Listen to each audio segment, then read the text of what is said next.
Assalamualaikum warahmatullahi wabarakatuh. Saya Amelia Kartika dari kelas NM22M. Di sini saya akan mempresentasikan tugas studi kelayakan bisnis laporan dari PT Sumber Indah Lestari atau Dandan. Latar belakang. Pertumbuhan bisnis retail termasuk toko dandan berkembang di Indonesia karena peningkatan daya beli masyarakat dan kebutuhan konsumen.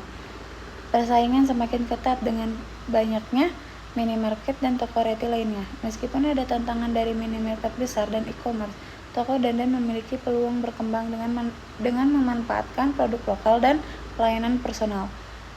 Toko lokal juga memberikan pengalaman belanja yang lebih intim. Secara keseluruhan, meskipun ada tantangan, peluang pertumbuhan tetap ada melalui inovasi dan pemahaman kebutuhan konsumen.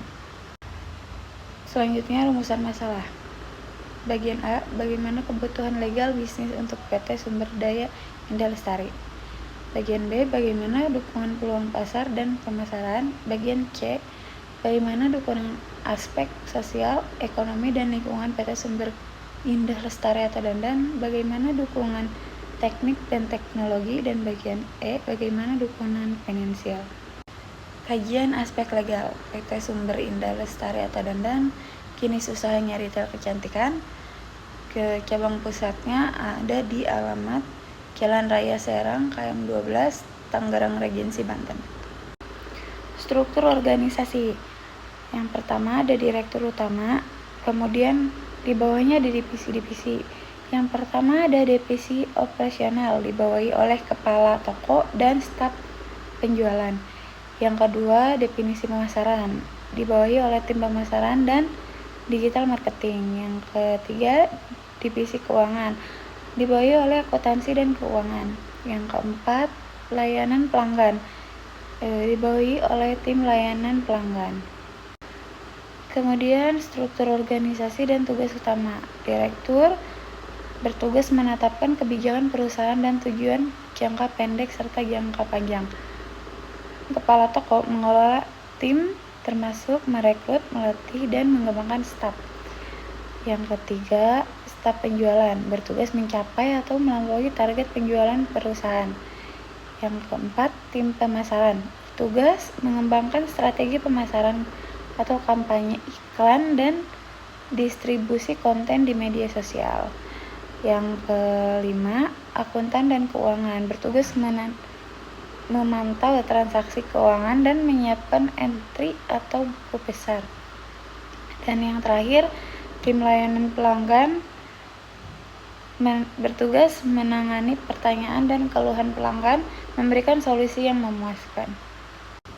Selanjutnya, aspek dan peluang bisnis. Di sini ada tabel 3.1, analisis potensi pasar. Minggu ke-1, calon konsumen pada pelajar SMP berjumlah 60, pelajar SMA berjumlah 85, mahasiswi 150, karyawan 250, dan masyarakat 300. Minggu kedua, pelajar SMP di angka 85, pelajar SMA di angka 100, dan mahasiswi 289, karyawan 350, dan masyarakat 350. Selanjutnya, minggu ketiga, pelajar SMP di angka 90, pelajar SMA di angka 110, dan mahasiswi 330, karyawan 400, dan masyarakat 450. Dan di minggu keempat, pelajar SMP di angka 130, pelajar SMA di angka 290, mahasiswi di angka 450, dan karyawan 550, masyarakat 650.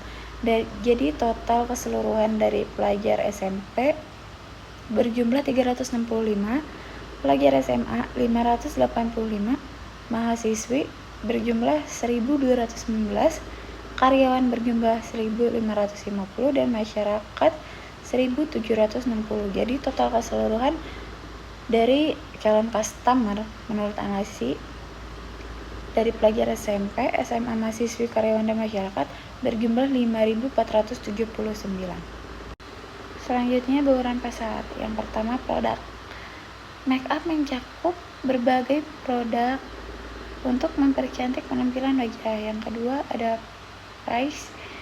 Harga make up bervarian berdasarkan merek, kualitas, dan jenis produk. Yang ketiga ada place, pemilihan lokasi strategik seperti pusat perbelanjaan atau area komersial penting untuk menarik pelanggan. Dan yang keempat ada promotion, kerja sama dengan mirror influencer dan micro influencer dan aktif di media sosial untuk menjangkau audiens lebih luas dan meningkatkan visibilitas. Selanjutnya, strategi pemasaran. Analisis pemasaran untuk toko produk dandan di masa depan harus fokus pada pemasaran digital, termasuk penggunaan media sosial, SEO, dan iklan online untuk menjangkau konsumen. Platform seperti Instagram dan TikTok akan menjadi kunci dalam promosi produk melalui konten visual dan kolaborasi dengan influencer. Penelitian menunjukkan bahwa strategi pemasaran melalui media sosial efektif dalam mempengaruhi perilaku beli. Segmentasi pasar yang tepat memungkinkan toko menargetkan konsumen berdasarkan demografi dan preferensi, meningkatkan minat beli dan loyalitas pelanggan. Selanjutnya ada aspek finansial. Kebutuhan modal meliputi ada 4. Yang pertama biaya usaha dan legalitas, yang kedua biaya sewa toko, yang ketiga biaya peralatan, dan yang keempat biaya produksi. Harga 1 tahunannya itu kisaran yang pertama biaya izin usaha legalitas 15 juta, biaya sewa toko 50 juta, biaya peralatan 30 juta, dan biaya produksi 20 juta. Jadi total seluruh biaya tuh kisaran 115 juta.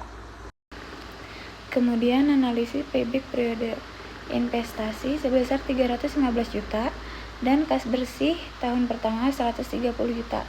315 juta dikurangi 130 juta sama dengan 185 juta. Kemudian 185 juta dikurangi kas bersih tahun kedua 150 juta, jadi totalnya 35 juta. Karena sisa kas tidak dapat dikurangi periode tahun ketiga, maka sisa periode tahun kedua dibagi periode tahun ketiga, yaitu 35 juta. 35 juta dibagi 160 juta dikali 12 sama dengan 2,6 bulan. Maka payback periode adalah 2 tahun 6 bulan. Selanjutnya ada analisis payback periode. Total add sama dengan 90 juta ditambah 110 juta ditambah 120 juta ditambah 130 juta dan ditambah 150 juta. Jadi total seluruh add itu 600 juta.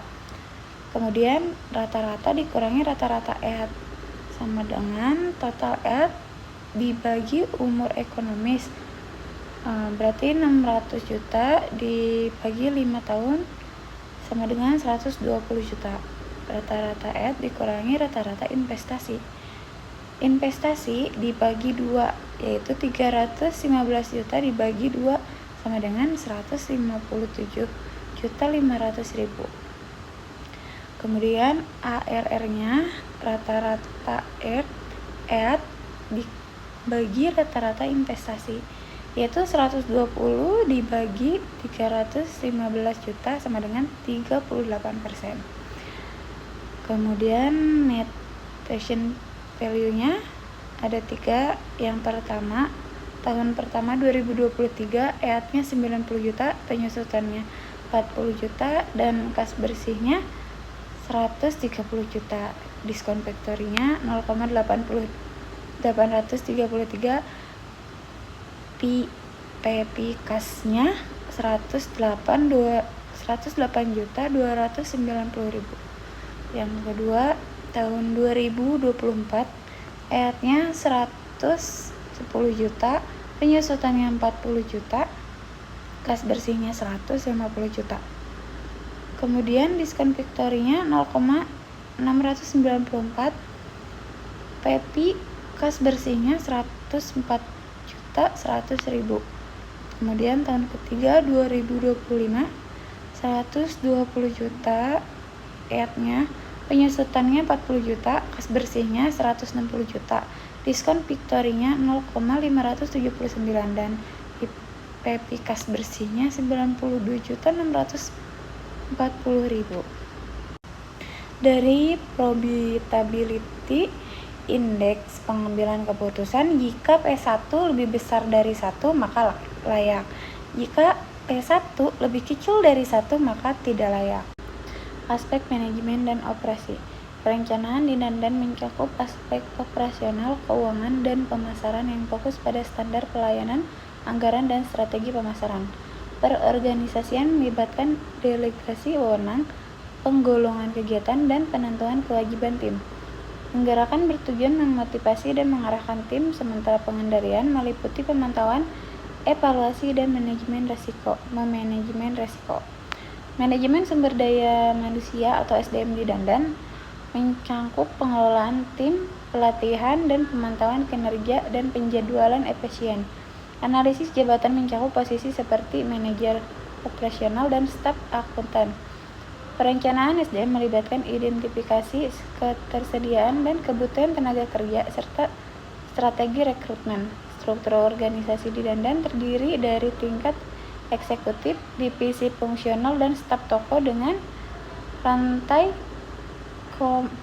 rantai komando yang jelas. Perusahaan mengutamakan nilai kejujuran, kreativitas, dan kepedulian terhadap pelanggan. Kemudian aspek teknik atau operasional dari probability index ada 4. Yang pertama, kebutuhan operasional, biaya listrik, air, dan internet, biaya legalitas atau perizinan, dan biaya lain-lain. Untuk di Bekasi berjumlah 190, untuk di Karawang berjumlah 145. Kemudian ada aspek lingkungan. Dukungan lingkungan di toko Dandan seperti Dandan dan mencakup berbagai aspek yang berhubungan dengan analisis dampak lingkungan atau AMDAL. Meskipun tidak semua usaha diwajibkan memiliki AMDAL, toko Dandan harus tetap memperhatikan pengelolaan limbah dan bahan berbahaya yang digunakan dalam produksi kecantikan agar tidak mencemari lingkungan. Program edukasi untuk meningkatkan kesadaran konsumen tentang pentingnya produk ramah lingkungan juga diterapkan membantu mengurangi dampak negatif terhadap lingkungan. Desain toko yang menarik dan lokasi yang strategis meningkatkan pengalaman konsumen, sementara keberlanjutan usaha dapat tercapai dengan memperhatikan aspek lingkungan. Toko Dandan dapat mengimplementasikan praktik ramah lingkungan seperti pengelolaan limbah yang baik, penggunaan produk berkelanjutan, serta memberikan edukasi kepada pelanggan mengenai pilihan produk yang ramah lingkungan. Kemudian dampak positif dari pengelolaan lingkungan di toko Dandan meliputi penggunaan kemasan ramah lingkungan dan dukungan terhadap produk lokal yang diproduksi secara berkelanjutan. Namun dampak negatifnya termasuk potensi pencemaran limbah dan penggunaan bahan kimia yang berbahaya jika tidak dikelola dengan baik. Untuk mitigasi, toko Dandan dapat bermitra dengan pemasok berkelanjutan, menerapkan SOP lingkungan yang jelas, dan menjalankan kampanye kesadaran mengenai berkelanjutan kepada konsumen. Yang terakhir ada kesimpulan. Toko Dandan dapat menerapkan kemasan ramah lingkungan seperti bahan biodegradable dan daur ulang untuk mengurangi limbah dan memenuhi permintaan konsumen yang peduli lingkungan. Pengelolaan limbah yang efisien termasuk pemisahan limbah dan program daur ulang penting untuk meminimalkan pencemaran. Edukasi konsumen mengenai keberlanjutan pengelolaan limbah dapat meningkatkan loyalitas pelanggan dan reputasi merek. Menjual produk lokal yang berkelanjutan yang juga mengurangi jejak korban, mematuhi regulasi lingkungan, dan menggunakan energi terbarukan dapat mengurangi dampak negatif serta biaya operasional.